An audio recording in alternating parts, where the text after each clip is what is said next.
সংসদে তরুণদের প্রতিনিধিত্ব বাড়াতে বয়সসীমা শিথিল করা হবে বলে জানিয়েছেন সংবিধান সংস্কার কমিশনের প্রধান আলী রিয়াজ। বলেন, সংসদে তরুণ নেতৃত্ব দরকার, এর জন্য বিদ্যমান বয়সসীমা কমানো দরকার। সংবিধানের সুপারিশে তাই বিশেষভাবে বিবেচনায় নেওয়া হচ্ছে। ডিবিসি নিউজকে দেওয়া একান্ত সাক্ষাৎকারে এসব কথা জানান রিয়াজ। আরও কিছু সুনির্দিষ্ট বিষয়ে সুপারিশ থাকবে বলেও জানান তিনি।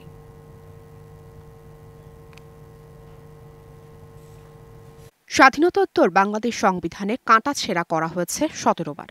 সংসদীয় ব্যবস্থা পাল্টে দিয়ে একদলীয় শাসন ব্যবস্থা যেমন প্রবর্তন করা হয়েছিল, তেমনি দুবার সামরিক শাসনকে বৈধতা দেয়া হয়েছিল সংবিধান সংশোধনীর মাধ্যমে। বাংলাদেশের প্রতি শেখ হাসিনা সরকার পতনের পর শপথ গ্রহণের মাধ্যমে রাষ্ট্র ক্ষমতা গ্রহণ করে নোবেলজয়ী অধ্যাপক ডক্টর মোহাম্মদ ইউনূসের অন্তর্বর্তী সরকার।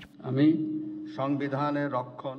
তারপর অন্তর্বর্তী সরকারের গঠিত বেশ কয়েকটি সংস্কার কমিশন বেশ কিছু নতুন প্রস্তাব নিয়ে কাজ শুরু করে। এর মধ্যে সংবিধান, নির্বাচন ব্যবস্থা, জনপ্রশাসন ও পুলিশ সংস্কারে বড়সড় পরিবর্তন আনার কথা ভাবছে কমিশনগুলো।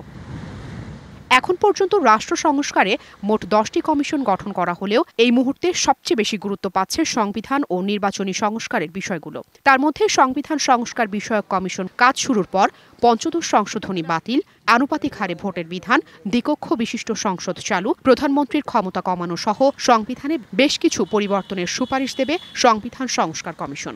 যে কোনো দ্বিকক্ষ বিশিষ্ট পার্লামেন্টের প্রধান লক্ষ্য হচ্ছে যেন একচ্ছত্রভাবে কোনো দলের আধিপত্য জনগণের অধিকার এবং জনস্বার্থ বিরোধী কোনো রকম আইনি প্রক্রিয়ার মধ্যে না দিতে পারে। কমিশন প্রধান বলেন, তরুণদের সংসদে আনুপাতিক হারে বেশি সংখ্যক অংশগ্রহণের বিষয়টি তাদের সুপারিশে বিশেষ গুরুত্ব পাচ্ছে। সংসদে তরুণদের প্রতিনিধিত্ব বাড়ানো দরকার এবং তার একটা পথ পদ্ধতি তৈরি করা দরকার। বিশেষ করে সংসদ সদস্য যে বয়স নির্ধারিত হয়েছে, আমরা মনে করি যে এটা আসলে কমানো দরকার। সবার মতামতের ভিত্তিতে 7 জানুয়ারি সরকারের কাছে সুপারিশ জমা দেবে সংবিধান সংস্কার কমিশন। 7 জানুয়ারির মধ্যে আমাদের প্রতিবেদন দিতে হবে। Afrin Anwar, DBC news, Dhaka.